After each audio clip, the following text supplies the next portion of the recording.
क्या आप जानते हैं कि ब्लॉकेजेस सिर्फ हार्ट के अंदर नहीं, आपकी किडनी की ब्लड वेसल्स के अंदर भी ब्लॉकेज डेवलप हो सकते हैं, और ये ब्लॉकेज को ट्रीट करने से आप ब्लड प्रेशर की मेडिसिन बहुत हद तक कम कर सकते हैं या बंद भी कर सकते हैं। सो आज हम ऐसे ही एक प्रोसीजर के बारे में बात करेंगे जिसको हम हमारी लैंग्वेज में बोलते हैं रीनल आर्टरी बलूनिंग या renal artery stenting. So hello friends, I am doctor Rajeev Kharwar, senior interventional cardiologist at Sunshine Global Hospital Surat. तो एक पेशेंट हमारे पास आई थी, 20 ईयर लेडी थी जिसको सीवियर हेडेक हो रहा था, और जब उसके जनरल प्रैक्टिशनर ने ब्लड प्रेशर चेक किया तो 230/120, आप समझ सकते हैं नॉर्मल ब्लड प्रेशर होता है 120/80, और इस यंग लेडी का ब्लड प्रेशर था 230/120। सो बिकॉज ऑफ दैट, उस रीजन से वो मेरे पास रिफर हुई थी। हमने उसको इवेल्युएशन किया, और जब भी इतने यंग पेशेंट्स में इतना ज्यादा ब्लड प्रेशर डिटेक्ट होता है तो हमको उसके सेकेंडरी कॉजेज रूल आउट करने जरूरी होते हैं। तो इस पेशेंट में हमने जब एक किडनी की सोनोग्राफी, जिसको बोलते हैं डॉपलर रिपोर्ट,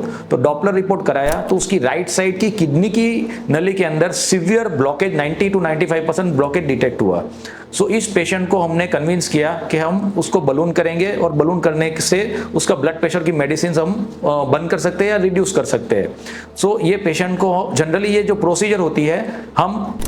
लोकल एनेस्थेसिया में करते हैं। आपके राइट ग्रॉइन में से, जांग में से एक लोकल एनेस्थेसिया के अंदर आपकी जो राइट फीमोरल आर्टरी है उसको पंचर करते हैं, और वहां से जाके आप उसकी किडनी की नलियाँ जो होती है वहाँ पे आप पहुँचते हैं कैथेटर के द्वारा, और वहाँ से आप वायर क्रॉस करते हैं और वहाँ जाके आप बलून इन्फ्लेट करते हैं, और आपको ज़रूरत पड़ी तो उसमें स्टेंट भी इम्प्लांट कर सकते हैं। तो ऐसे ही पेशेंट को आप देख सकते हैं कि हमने यहाँ पे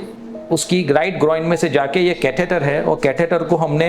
ये राइट रीनल आर्टरी जो किडनी की आर्टरी है, यहाँ पे आप सिग्निफिकेंट 95% ब्लॉकेज डिटेक्ट हुआ था, और इस पेशेंट को हमने फिर वहाँ पे जाके हमने बलूनिंग किया, और बलून करने के बाद फाइनली आप देख सकते हैं कि उसको कंप्लीट ब्लॉकेज रिलीव हो गया था। और इस पेशेंट का ये प्रोसीजर करने के बाद blood pressure next day onwards 130/80 millimetre of mercury हो गया है, और पेशेंट सक्सेसफुली ट्रीट हो चुका है, और ब्लड प्रेशर की सभी मेडिसिन बंद हो चुकी है। So thank you very much.